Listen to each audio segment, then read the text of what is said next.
তো হাই ফ্ৰেণ্ডছ, তোমালোকৰ বাবে এটা ইম্পৰ্টেণ্ট আপডেট। যিহেতুকৈ আমাৰ যোৱাকালি SSC-GDৰ PET PSTৰ বাবে আমাৰ এডমিট কাৰ্ড ওলাই গ'ল আৰু গোটেইখিনি কেণ্ডিডেটে যিহেতুকৈ গমেই পাইছা। চ' তাৰ ওপৰত কেইটামান সৰু সৰু আপডেট, যিসকল নতুন নতুন কেণ্ডিডেট আৰু পুৰণাখিনিৰ বাবে হ'লেও, আৰু লগতে তোমালোকে এই ভিডিঅ'টো লাষ্টলৈকে চাই থাকিলে গোটেইখিনি কথাটো গম পাবাই।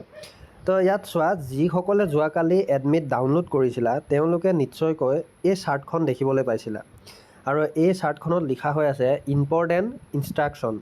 তো ইয়াতে চোৱা, যিখিনি হিন্দী, তোমালোকে उम्मीदवारों को 4 हालिया तस्वीरें और कम से कम एक फ़ोटोयुक्त पहचान प्रमाण जैसे driving licence, voter card, Aadhaar card, विश्वविद्यालय कॉलेज द्वारा जारी पहचान पत्र, परीक्षा केंद्र में मूल रूप से आयकर पैन कार्ड ले जाना चाहिए। ऐसा नहीं करने पर उन्हें परीक्षा में उपस्थित होने की अनुमति नहीं होगी।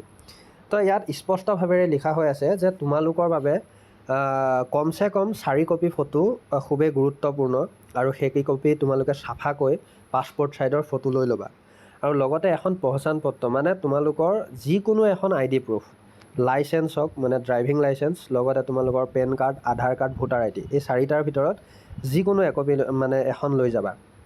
আৰু এইখিনি ডকুমেণ্টছ তোমালোকে এনেকুৱা নহয় যে এণ্ট্ৰি দি দিছে তাৰপিছত লাগে, নহয়। এইকেইখন তোমালোকৰ এণ্ট্ৰিৰ সময়তে বিচাৰিব, যিকেইখন নহ'লে হয়তো তোমালোকে ৰানিঙে কৰিব নোৱাৰিবা। চ' এইকেইখন খুবেই ইম্পৰ্টেণ্ট। আৰু লগতে তোমালোকৰ এডমিট কাৰ্ডখন, যিখন ফিজিকেলৰ এডমিট কাৰ্ড, সেইখনো তোমালোকে ধুনীয়াকৈ 2 কপি পাৰিলে ৰঙিলে লৈ ল'বা। তো এইখিনি আছিল আমাৰ এণ্ট্ৰি টাইমৰ বাবে।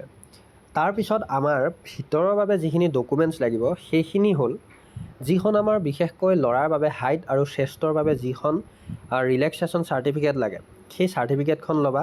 আৰু লগতে তোমালোকৰ যিখন central caste, SC ST OBC যিসকলৰ মানে সকলোৰে বাবে, তো তেওঁলোকে সেইখন লৈ ল'বা। আৰু লগতে তোমালোকে ডমিচিয়েল নাইবা PRC যিকোনো এখন তোমালোকে লৈ ল'বা।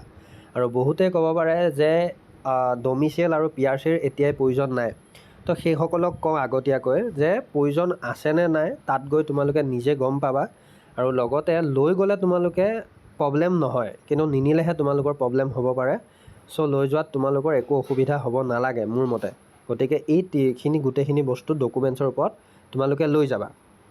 তাৰপিছতে বহুতে সুধি আছিলে যে RFID ক'ত ইউজ হৈছে বা কেনেকৈ ইউজ হ'ব বা হৈছেনে নাই, গমেই নাপায়, বহুত কেণ্ডিডেটে গমেই নাপায়। চ' তেওঁলোকক মই জনাই দিওঁ, তোমালোকে চোৱা, ইয়াতে স্পষ্টকৈ এই এডমিটৰ স্পষ্টকৈ 9 যিটো পইণ্ট 9 আছে, শাৰীৰিক মাপদণ্ড, ইয়াৰ ওপৰতে আছে চোৱা। শাरीरिक मापदंड, शारीरिक दक्षता परीक्षा में शामिल होने वाले अभ्यर्थी को सलाह दी जाती है कि वे अपना स्पोर्ट्स, ইয়াতে স্পষ্টভাৱে এডমিটখন সৰু সৰুকৈ আছে। মই যিটো PDF আকাৰে মই ডাউনলোড দিয়া নাছিলোঁ, স্ক্ৰীনশ্বট লৈছিলোঁ, চব ফাটি গৈছে অলপ কথাখিনি।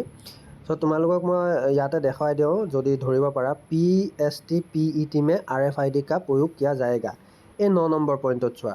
আৰু বাকী গোটেইখিনি ডিটেইলছ ইয়াতে এডমিটতে লিখা হৈ আছে, তোমালোকে নিজেই চাই ল'ব পাৰিবা। গতিকে এটাই কথা কওঁ, তোমালোকে এতিয়া এইখিনি বস্তু বৰ্তমান ৰেডি কৰা। আৰু যিহেতুকৈ মাত্ৰ মাজত 10 দিন, যিহেতুকৈ আজি 10 তাৰিখ, 10 দিনো নহয় 9 দিন, কাৰণ 20 তাৰিখৰ পৰা হ'বই। যিসকলৰ 20 তাৰিখে আছে তেওঁলোকৰতো মাত্ৰ 9 দিন সময়।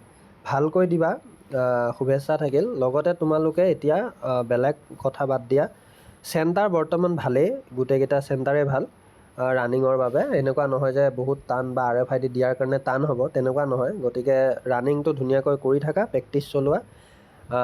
গোটেইখিনি ফিজিকেলৰ বাবে যিখিনি জৰুৰী সেইখিনি কাম কৰি থাকা। চ' ধন্যবাদ।